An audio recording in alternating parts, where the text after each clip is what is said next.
ሰበር ዜና የፌድሪ መከላከያና የሶማሊያ ሰራዊት የአልሸባብን የማጥቃት እርምጃ ከሸፉ። በተወሰደው በዚህ የማጥቃት እርምጃ 5 የአልሸባብ ከፍተኛ አመራሮችን ጨምሮ 245 ታጣቂዎች ተደምስሰዋል። ዛሬ ንጋት ላይ በሂራን ዞን ሃልገን ከተማና አካባቢውን በተቆጣጠረው የፌድሪ መከላከያ ሰራዊት ላይ የማጥቃት ሙከራ ያደረገው አልሸባብ አብዛኛው ኃይሉ ተደምስሷል። የፌድሪ መከላከያ ሰራዊት ቀሪውና የተበታተነው የአልሸባብ ኃይልን ተከታትሎ የመደምሰስ ስራውን አጠናክሮ ቀጥሏል። ከተለያዩ ቦታዎች ኃይሉን አሰባስቦ የመጣውና በአጥፍቶ ጠፊ ተሽከርካሪዎችና ፈንጂዎች የታገዘው አልሸባብ በአራት አቅጣጫ ማጥቃት ቢጀምርም የፌድሪ መከላከያ ሰራዊትና የሶማሊያ ሰራዊት በወሰዱት የመከላከልና የጸረ ማጥቃት እርምጃ ተደምስሷል። ጀግናው የፌድሪ መከላከያ ሰራዊት ከሶማሊያ ሰራዊት ጋር በወሰደው ጠንካራ የማጥቃት እርምጃ 5 የአልሸባብ ከፍተኛ አመራሮችን ጨምሮ 245 ታጣቂዎቹ ተደምስሰዋል። ከተደመሰሱት 5 የአልሸባብ ከፍተኛ አመራሮች መካከል አንዱ የሶማሊያ ዜግነት እንደሌለውም ታውቋል። በጥቃቱ በአልሸባብ ላይ ከደረሰው ሰብአዊ ኪሳራ በተጨማሪ በርካታ ቁጥር ያላቸው የነፍስ ወከፍና የቡድን መሳሪያዎች እንዲሁም ብዛት ያላቸው ተተኳሾች ተማርከዋል።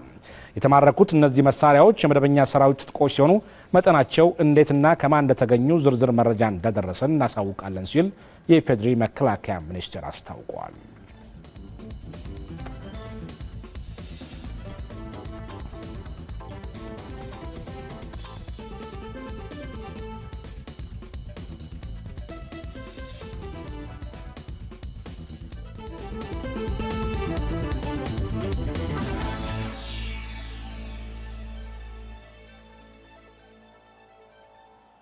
ተመልካቾቻችን የዜና በቀጥታ የሚተላለፍላችሁ ከኢትዮጵያ ብሮድካስቲንግ ኮርፖሬሽን ነው። ዜናዎቻችን ይቀጥላሉ። አገራዊ የተቀናጀ የመሬት አጠቃቀም ፖሊሲ ሊዘጋጅ ነው። የፌዴሪ ጠቅላይ ሚኒስትር አቶ ኃይለማርያም ደሳለኝ የሚዘጋጀው የመሬት አጠቃቀም እቅድ ፖሊሲው ለኢኮኖሚው ትራንስፎርሜሽን መፋጠን መሰረታዊ ሚና ይጫወታል ብለዋል። በፖሊሲው ዝግጅት ዙሪያ የግንዛቤ ማስጨበጫ አውደ ጥናት ተካሂዷል። ታምራየ ወንድማገኝ በኢትዮጵያ ኢኮኖሚ ውስጥ መሬት ዋነኛ ሀብት ነው። ይህንን ሀብት ግን በወጥነት ጥቅም ላይ እንዲውል የሚያደርግ የተቀናጀ ማዕቀፍ የለም። በተለያዩ ሚኒስቴር መስሪያ ቤቶች ያሉ ፖሊሲዎችም በበቂ ጥናት ላይ ያልተመሰረቱና እርስ በእርሳቸው የሚጣረሱ ናቸው።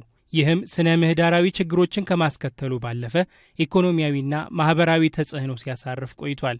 አሁን የሚዘጋጀው አገራዊ የተቀናጀ የመሬት አጠቃቀም እቅድና ፖሊሲ የመሬት ሀብቱን ለግብርና፣ ለኢንዱስትሪ፣ ለመሰረተ ልማትና ሌሎች እንቅስቃሴዎች በሳይንሳዊ መንገድ መመደብ የሚያስችል ነው። በሚዘጋጀው ማዕቀፍ ዙሪያ በተካሄደው አውደ ጥናት ጠቅላይ ሚኒስትር ኃይለማርያም ደሳለኝ ለኢኮኖሚ ትራንስፎርሜሽኑ የመሬት አጠቃቀም ፖሊሲው መሰረታዊ መሳሪያ ነው ብለዋል። መሬት አጠቃቀም ፖሊሲና ፕላኒንግ ስራ በመሰረቱ የሁሉም ነገሮች መቋጫ ስራ ነው። ሀገራችን ግብርናን በራሱ ትራንስፎርም ማድረግ እንዳለብን የምታስብ ሀገር ናት። ግብርና በራሱ በውስጡ ትራንስፎርም ማድረጉ እንደተጠበቀ ሆኖ አጠቃላይ የኢኮኖሚ ትራንስፎርሜሽንም ለማምጣት የሚረዳው በኢንዱስትሪና በተለይም በማኑፋክቸሪንግ ኢንዱስትሪና በሰርቪስ ዘርፎች ከፍተኛ ስራ ስንሰራ ነው። ከዚህ አኳያ እንዴት መሄድ እንዳለብን አቅማችንን በአግባቡ ለመጠቀም የመሬት አቅም ወሳኝ ነው። የመሬት አጠቃቀም ፖሊሲው የሀገሪቱን የመሬት ሀብት ከተቃርኖ በጸዳ መልኩ በትክክል መጠቀምን ያለመ ነው። በገጠርም ሆነ በከተማ የአየር ንብረት ለውጥን የሚቋቋም ከባቢን መፍጠርም ግቡ አድርጓል። ይህ እንዲሆን ህዝቡ የእቅዱ ባለቤት መሆን ይኖርበታል ብለዋል ጠቅላይ ሚኒስትሩ።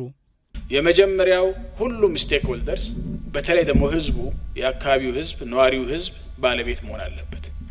ይህን የባለቤትነት ሁኔታ በየጊዜው ህዝቡን በማሳወቅ ኮሚኒኬት በማድረግ ባለቤት እንዲሆኑ ከተደረገ ሳስቴናብል የሆነ ስራ መስራት ይቻላል። ከተወያይን አብረን ከሰራን አርብቶ አደሩ ያውቃል፣ አርሶ አደሩ ያውቃል። አርብቶ አደሩ ምን መደረግ እንዳለበት ይሄ መሬት ለየትኛው ለእንስሳት እርባታ መጠቀም አለበት ያውቃል።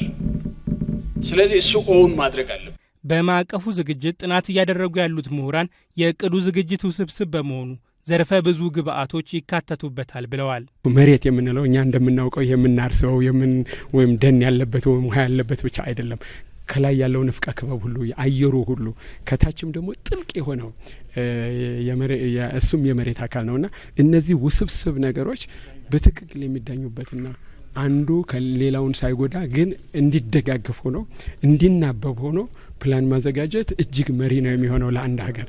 የመሬት አጠቃቀም እቅድና ፖሊሲው በፍጥነት ተዘጋጅቶ እንዲጠናቀቅ መንግስት ትኩረት እንደሚሰጠው ተጠቁሟል። ማዕቀፉ እስኪዘጋጅ ድረስ የሚመለከታቸው አካላት በመሬት አጠቃቀም ዙሪያ በጥንቃቄ እንዲሰሩ ጠቅላይ ሚኒስትሩ አሳስበዋል። ማዕቀፉ በሚቀጥሉ 3 ዓመታት ውስጥ ተዘጋጅቶ ለትግበራ ይቀርባል። ሙሉ ሂደቱም በጠቅላይ ሚኒስትሩ ይመራል። የቱሪዝምና የሆስፒታሊቲ እድገት ኢትዮጵያ ለምትከተለው የአረንጓዴ ኢኮኖሚ ልማት ከፍተኛ አጋዥ በመሆኑ ትኩረት ሰጥታ እየሰራች መሆኑን ፕሬዚደንት ዶክተር ሙላቱ ተሾመ ገለጹ። አራተኛው ሆቴል ሾው አፍሪካ 2016 የሆስፒታሊቲና ቱሪዝም ኢንቨስትመንት አውደ ርዕይና የማይስ አፍሪካ 2016 ፎረምና ኤክስፖ በሚሊኒየም አዳራሽ ተከፍተዋል። ሞላ ለማየሁ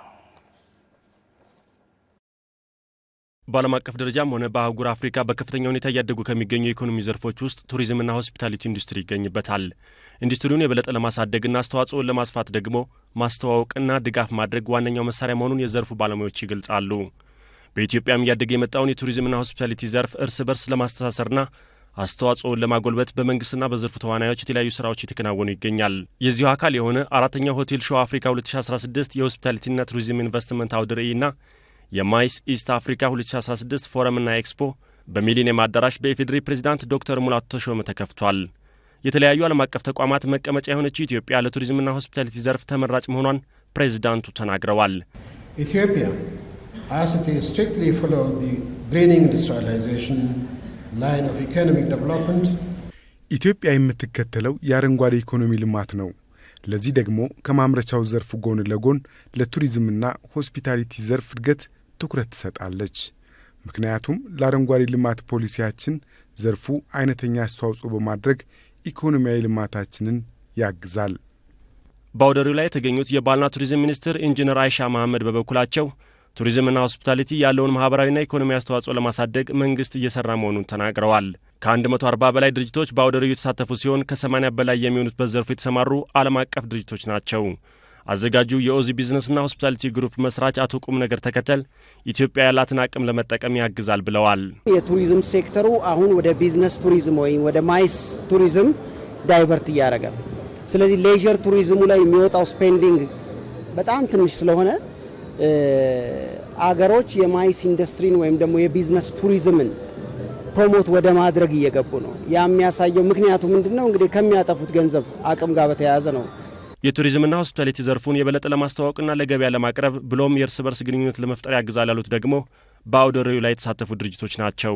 ይሄ ኤግዚቢሽን ለኢትዮጵያ ቱሪዝም ኢንዱስትሪ ትልቅ የሽግግር ዘመን ነው ብዬ አስባለሁ። ለምን እኛ በጣም ብዙ በርካታ የሚሸጡ ማርኬቶች አሉን፣ የሚሸጡ የቱሪስት አትራክሽኖች አሉን።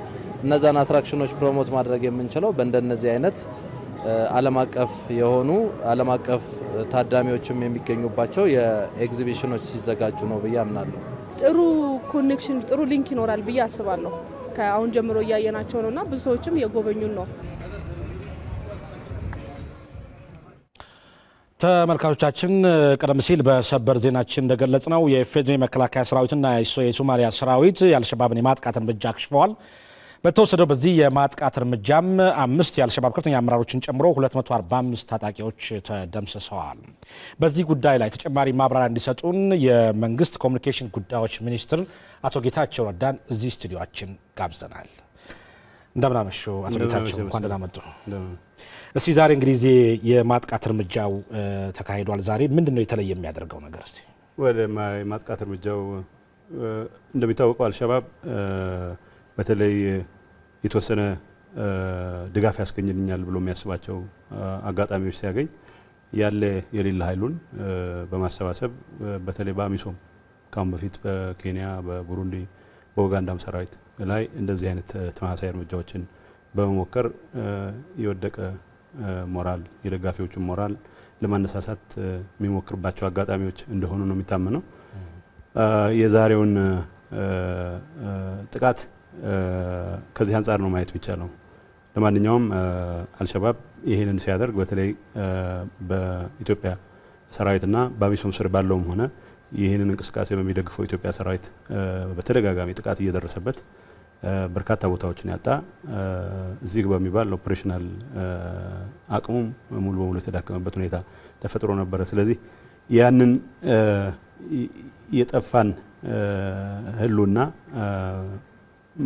መልሶ በደጋፊ አእምሮ ውስጥ አለ የሚል ስሜት ለመፍጠር የሚያስችል ሁኔታ ይፈጥራል ተብሎ ታስቦ የተደረገ ነው የሚሆነው። ግን ለየት የሚያደርገው ከአሁን በፊት ይደረጉ ከነበሩ እንቅስቃሴዎች በተለየ መልኩ እጅግ በመደበኛ በጎሪላ እንቅስቃሴ ውስጥ የሚሳተፍ ኃይል ሳይሆን በመደበኛ ደረጃ የተደራጀ በሚመስል መልኩ ከባድ የጦር መሳሪያዎችን ጭምር ስራ ላይ ያዋለበት በርካታ ተሽከርካሪዎችንም ጭምር ለጥቃቱ ያዋለበትና ምናልባትም ከአሁን በፊት ያደርጋቸው እንደነበሩ አሳይሜትሪካል የሚባል አይነት እንቅስቃሴ ከማድረግ በተወሰነ በቅርብ ጊዜ ውስጥ በተገኘ ለየት ያለ ድርጅታዊ አቅም ላይ ተመስርቶ ጠንከር ያለ ጥቃት ለማድረግ ወስኖ ያደረገው የሚመስል ዘመቻ መሆኑ ነው። ስለዚህ በዝርዝር የጦር መሳሪያው ምንጭ ምንድነው፣ በእንደዚህ አይነት አጋጣሚስ በዚህ አይነት ደረጃ እንደዚህ አይነት ጥቃት ለማድረስ መሞከር ያስቻለበት ሁኔታስ እንዴት ሊፈጠር ቻለ የሚለውን ከኦፕሬሽኑ በተግባር የተደረገ ካለው የአልሸባብ ታጣቂዎችን በየቦታው ተከታትሎ የመደምሰስ ስራ በተጨማሪ ይህንንም በቂ ስዕል ለመስጠት በሚያስችል መልኩ ሰራዊታችን ምርመራውንም እያደረገ እንደሆነ ነው በዚህ አጋጣሚ መግለጽ የምፈልገው። የዚህ የአልሸባብ ያለበት ሁኔታ ምንድነው ተዳክሟል የሚለው ከሚለው ታዲያ አልሸባብ እንደሚታወቀው በርካታ አካባቢዎችን ይቆጣጠር ነበር። የሶማሊያ በርካታ አካባቢዎችን አሁን ከየቦታው ስትሮንግ ሆልድ ከሚሏቸው አካባቢዎች በስፋት በተደጋጋሚ ባረግናቸው ጥቃቶች ከተበተኑ በኋላ የተወሰኑ አካባቢዎች ላይ ተማክለው ተደራጅተው የመጡበት ሁኔታ ነው የተፈጠረው። ዞሮ ዞሮ የአልሸባብን ኢሴንሻሊ የተዳከመ መሆን የሚቀየር ነገር አይደለም።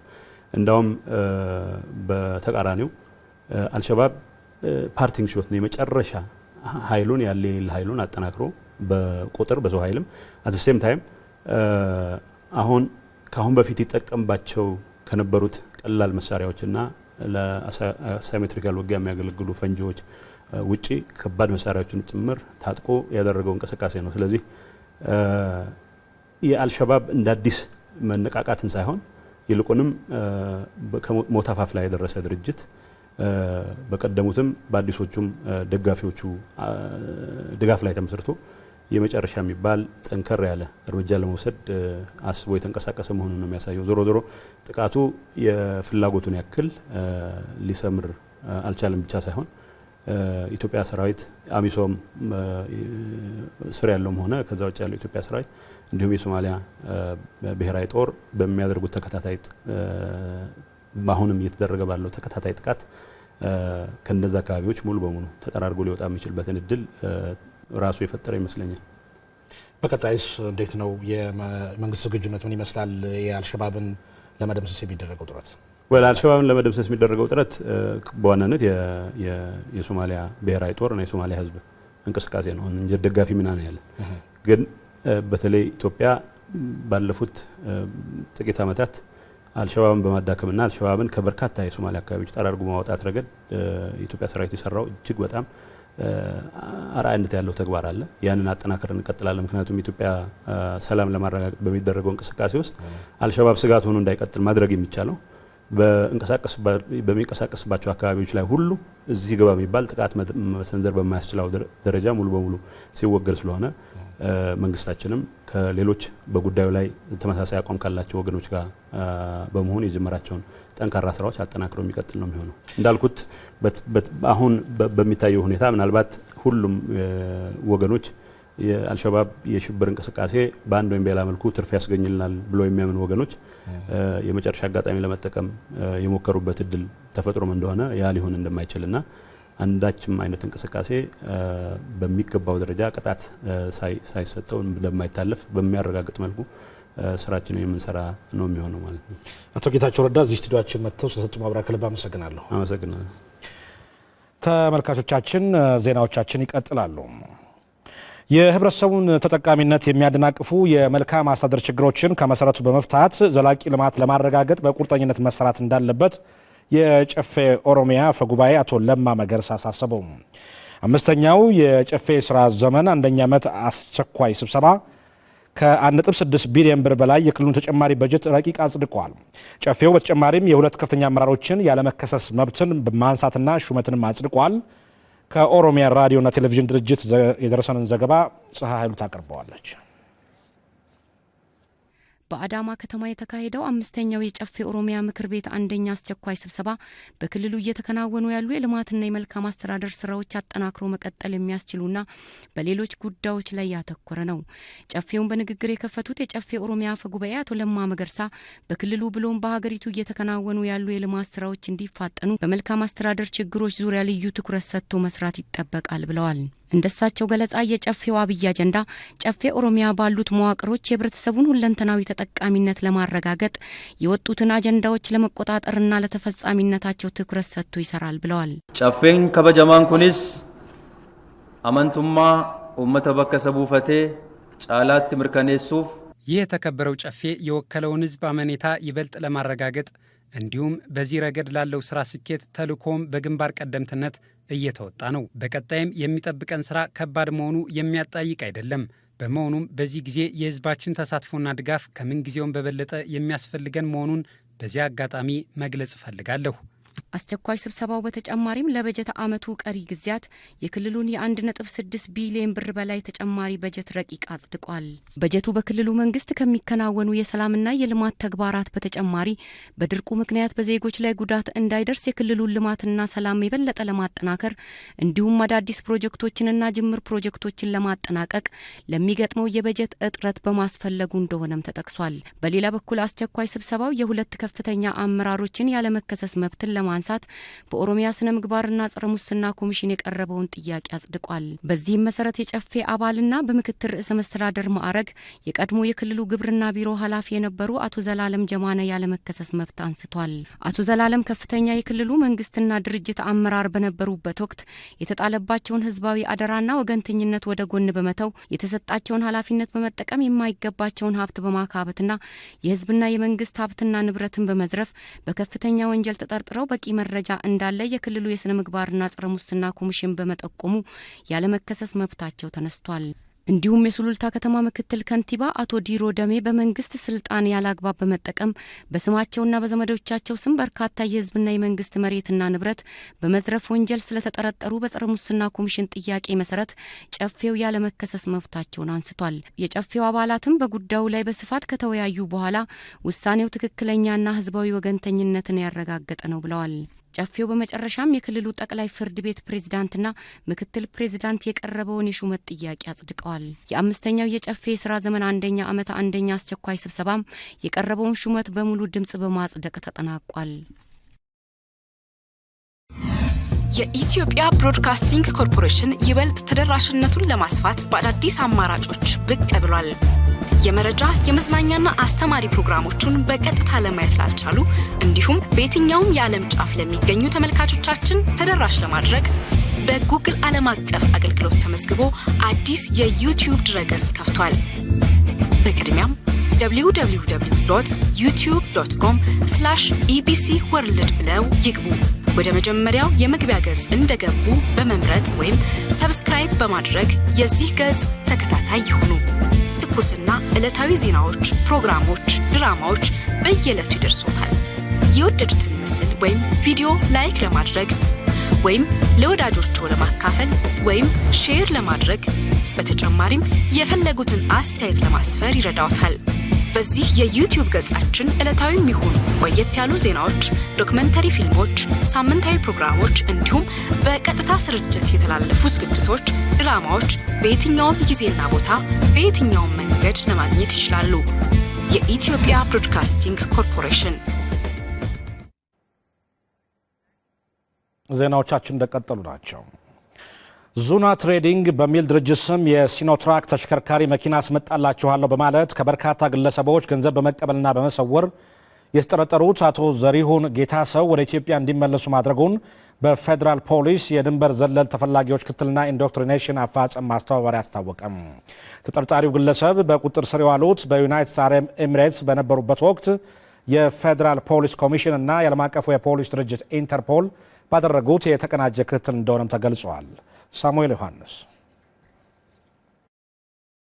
የዙና ትሬዲንግ ባለቤት አቶ ዘሪሁን ጌታሰው ሲኖትራክ የተሰኘ ከባድ የጭነት ተሽከርካሪ መኪና ከውጭ አስመጣላቸዋለሁ በማለት ከ140 በላይ ከሚሆኑ ግለሰቦች ከ60 ሚሊዮን ብር በላይ በመቀበልና ቃላቸውን ሳያከብሩ በመሰወር ተጠርጥረው በአዲስ አበባ ፖሊስ ኮሚሽን ክስ እንደተመሰረተባቸው በፌዴራል ፖሊስ የኢንተርፖል የድንበር ዘለል ተፈላጊዎች ክትትልና ኤክስትራዲክሽን አፈጻጸም ማስተባበሪያ ኃላፊ ኢንስፔክተር ሻምበል አስፋ ተናግረዋል።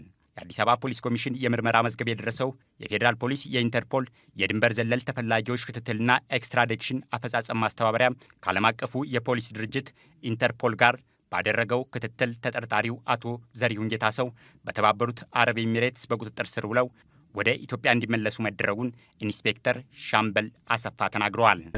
ኢንተርፖል በሚፈቅደው ሕግ መሰረት መሟላት የሚገባቸው ነገሮች በሙሉ ተሟልቶ ስለመጡ እኛ ደግሞ ይህንን ጉዳይ አጣርተን ለዓለም አቀፉ ኢንተርፖል ዋና ጽህፈት ቤት ፈረንሳይ ይህ ሰው በዚህ አይነት በከባድ የማታለልና የማጭበርበር ወንጀል ተፈላጊ ስለሆነ የዓለም አቀፍ ቀይ የኢንተርፖል ማስታወቂያ እንዲወጣበትና በተገኘበት ቦታ እንዲያዝ ማስታወቂያውን እንዲበትኑልን ላክን።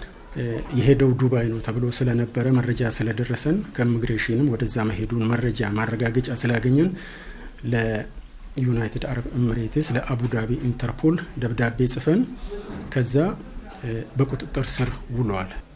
ከኢሚግሬሽን ጋራ ባደረግነው ትልቅ ክትትል እዛ ተይዞ ወደዚህ ሊመጣ ችሏል ማለት ነው። ህብረተሰቡም እንዳይታለል የግለሰቦችን ማንነት ህጋዊ መንገዶችን በመጠቀም ማጣራት እንዳለበትም ኢንስፔክተር ሻምበል አሰፋ አስገንዝበዋል። ወንጀል ፈጽመው ወደ ሌላ ሀገር የሚሸሹ ግለሰቦችም ከህግ ማምለጥ እንደማይችሉም ተናግረዋል። ተመልካቾቻችን በእኔ በኩል የነበሩት የሰዓት ዜናዎቻችን እነዚህ ነበሩ። መልካም ቆይታ ይሁንላችሁ።